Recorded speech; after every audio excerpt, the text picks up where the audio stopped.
Svakodnevno na zagrebačkim savskim obalama pase stado krava. Njihov je pastir deda Miško, rođen prije 66 godina u gradskom naselju Jakuševec. Moje i Bože. Koliko ih ima? Tu imam 18, imam doma 2 bika, 20. Da. I vi te sve krave znate Znam. kak? Pa moje su, Boga mu. Po imenu ih znate? Pa kako ne bi znao?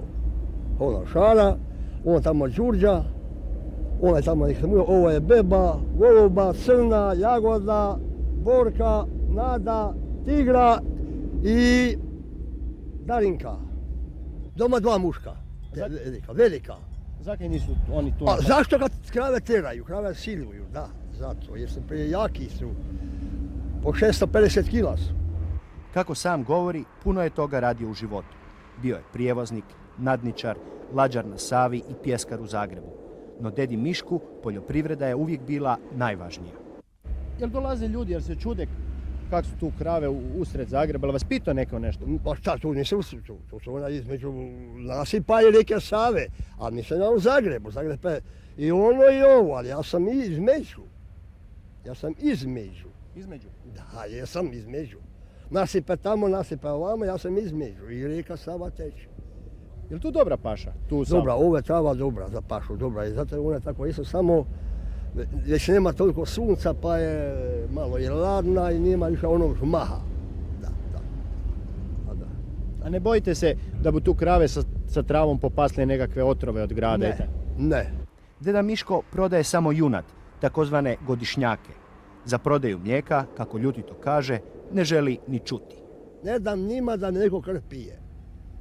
Jer ne mogu kupiti za litru mlijeka 0,3 konjak. I prema tome ja ne dam, ja nisam ničija budala. Ja ranim, ja to tovim i ja hoću da imam moje.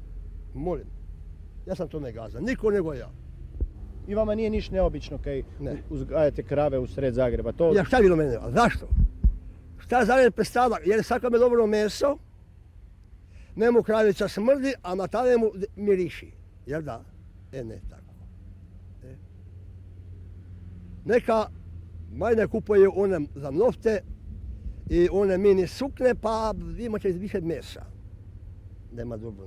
Neka ne bude ona frajla iz ulice i šta ja znam, i pudericu. Nek se opere sapunu ko ja i u vodi, nek se obrije i umije. Mene sunce suši, kiša me umiva. A njega ne, on je na moru. Ima para, kupa se na moru, ja nema, ja sam doma u lavoru. Ne? Tak, neka znaju šta zna jedan seljak. Da, ja sam čisti seljak. A nije me stid. Ne menjam se sa jednim direktorom. Za moj posao. Moja krava ne zna mene odgovoriti, kako sjedim tako je, a on mora odgovarati i vladi i svakome. Napredne zemlje sve poštivaju dobre napredne gospodare, napredne zemlje, zapadna naša. Dobro, sad je rat, hoćemo to znati. Ali neka se poštiva onaj koji proizvodi, da neko od toga ima nešto. Da pojede kilo viškog mesa svježeg. Dosta moje priče, hvala. Hvala vama.